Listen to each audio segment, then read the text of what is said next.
What's up guys, it's Andrew at EliteGamingHQ and I'm back with another Apex Legends benchmarks video. Today we're going to be testing the RTX 2060 and we've already tested the GTX 1050. I'll put the link to that video in the first comment below in case you want to check that one out. Now I would have more of these videos coming to you, but I took the time to benchmark so many different video cards just in this game so that I can punch out the videos, one step at a time. So that's what I've been doing all week, that and building computers, so I can bring to you that content. So I was actually pretty surprised with the RTX 2060 because I didn't think I'd be able to touch 4K, but this actually does really good in 4K, well, pretty well, and I'll be able to show you that in the benchmarks themselves. So if you like these type of videos, be sure to hit the subscribe button, turn on notifications so you don't miss any of the videos I do, the benchmarks, the PC builds, all that sort of stuff. And also, if you guys don't know, I do a PC building service where I build a PC for people. I have a website, it's EliteGamingHQ.net. Go check it out if you're interested. And on that site, the PC comes right to your house. Everything is tested, everything is updated. All you have to do is turn the power on and play the games. Okay, so let's get into the benchmarks. The first thing I have to add is we're using my PC, which is the Ryzen 2700X.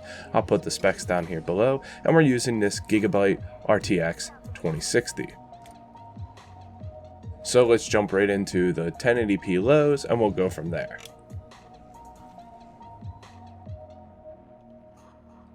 Okay, looking at 1080p on low, you can see that we hit the cap. If you look at the little statistics to the left there, the cap will be 144 in this game. It doesn't let you go above 144. And I mean, we're paying $350 for this video card, so you would expect that it's going to hit that in 1080p low. It has no problem. One thing I would like to say is if you look at the CPU usage stays pretty low. So as you know, we are only testing the video card, so we overpower the rest of the system. If you are running something with a less powerful CPU, you may get a bottleneck from the CPU, but of course the Ryzen 7 does not have that problem with this game, and in 1080p would be the most used of CPU that you're going to see. As you move up to 1440p and 4K, you're going to go smaller and smaller of usage of the CPU, just so you guys understand that. I had one guy in a video sit there and tell me that the Ryzen CPU is the reason why I had less FPS, and it just simply was not true because we were using 20% CPU.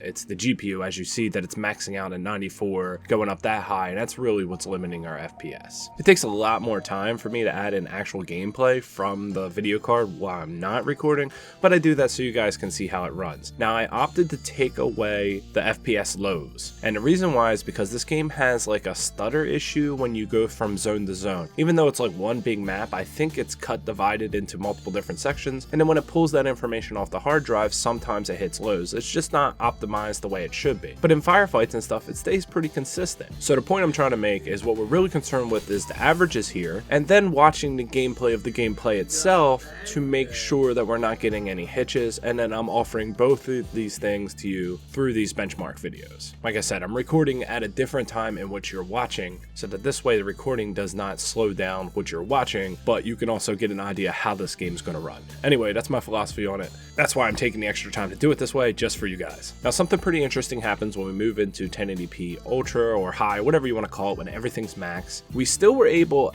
once in a while, let's say in buildings or underground, to hit the 144, but our average dropped down to 97. So we lost a good 50 FPS on our average, just by adding max. And that's just because the way this game is, with all this volumetric lighting and all that other bullshit.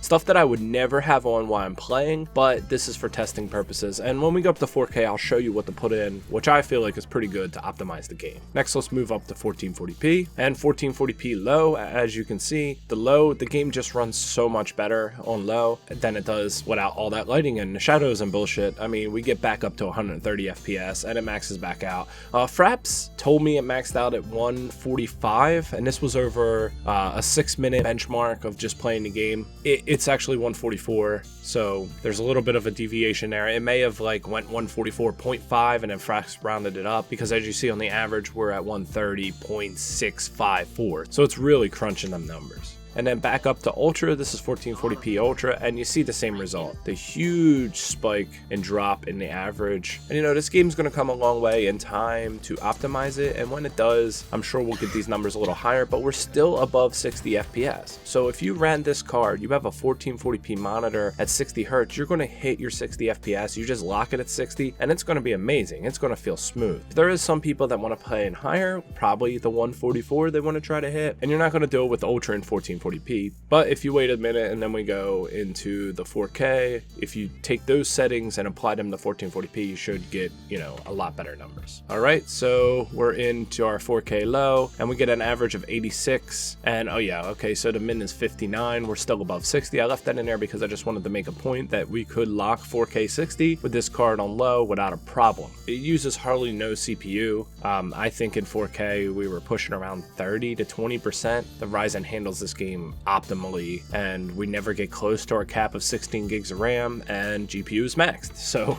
yeah, it's all GPU in 4K. Now also, these are the settings I used to get a locked 60. It'll spike up and down, but if you actually lock it at 60, you'll do really well. And this is like what I would say a medium to high, because we're using a lot of V memory, 4 gigs of V memory, which is even they consider to be high.